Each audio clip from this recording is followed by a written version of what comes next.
Hey guys, Senior Thesis Bart back with Supergirl Season 1, Episode 7 and 8 review, Human for a Day and Hostile Takeover. Now, I really did like these episodes, mostly not for the Kara bits. Surprisingly, we will start at the beginning. So, Human for a Day is a leftover from Red Face where Supergirl used her, I forgot what they call her solar flare. I think of Dragon Ball Z every single time.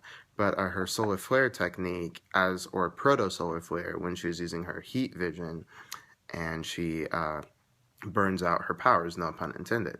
So she's going through life kind of as a human, and then an earthquake, oh, the odds hits. And so she has to go and try and save people. She goes through the whole her process is not just being human for a day, but just the idea of like you can't save everybody. No one can save everybody, and so she has to come to terms with that. She has an intimate hug with James and Finn. Sorry, not Finn. Wynn walks in on it, and he's like, "What the heck? You can't be hugging like that. You're in a James in a relationship. You're Supergirl. What's going on?" And then there's a scene where another earthquake hits. People are stuck there in Catco. People are stuck on the floor above them. And James tries to go save them and then gets stuck. And Supergirl her powers were more or less like she had the energy back. It was more or less she needed adrenaline to just get everything started again. And James, getting attacked or James nearly dying provide that adrenaline. Now, I marked this off. It was an overall good episode. I'd give it a 7.8 up until this point.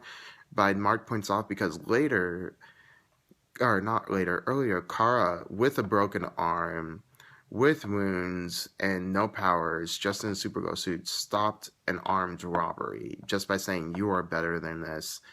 You don't want to do this. I don't want to do this. I could beat you up even though she couldn't, but I want to talk to you instead." And she stopped the armed robbery that way.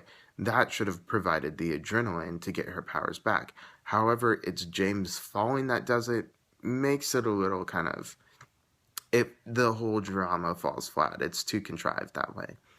That being said, in the end, Cat Grant, I believe, finally figures out. No, that's the next episode. Next episode. Sorry.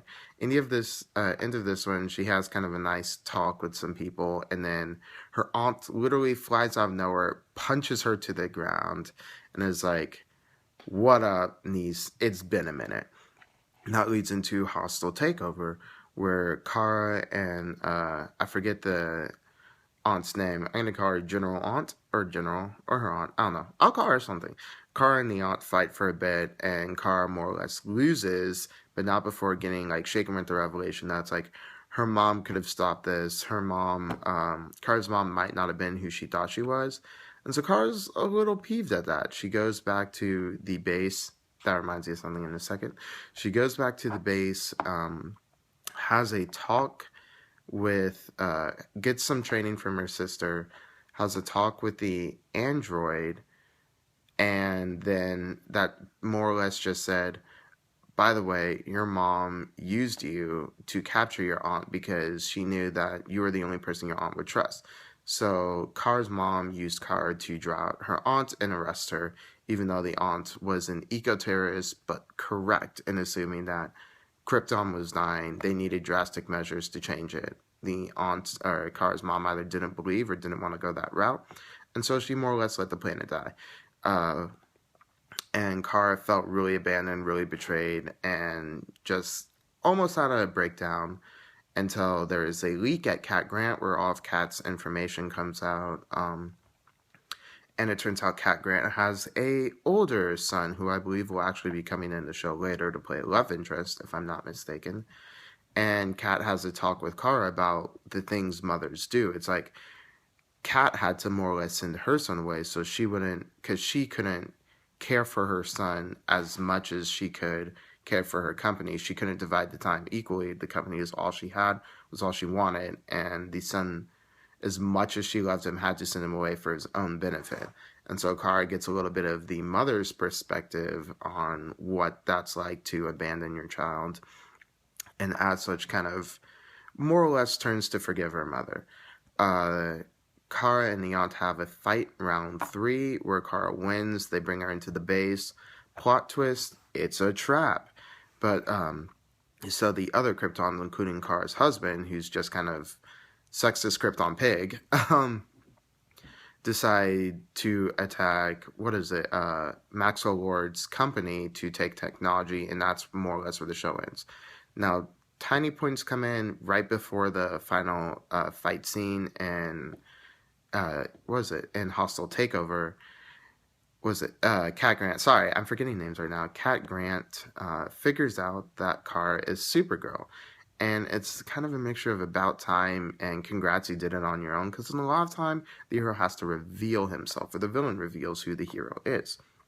In this case, Cat Grant is the only second person more or less that in recent memory to figure out who the hero is. The other being Iris West from The Flash. And these are just going off the top of my head. There are other cases in superhero TV shows I just can't remember though. So props to Kat for that, and that'll definitely change your relationship going forward. Another reveal is that Hank Henshaw isn't Hank Henshaw, but I do believe the original will be coming back. But John John's Martian Manhunter. So totally called that, or at least in my friends, the social circle I did, if I hadn't said it online, totally called that.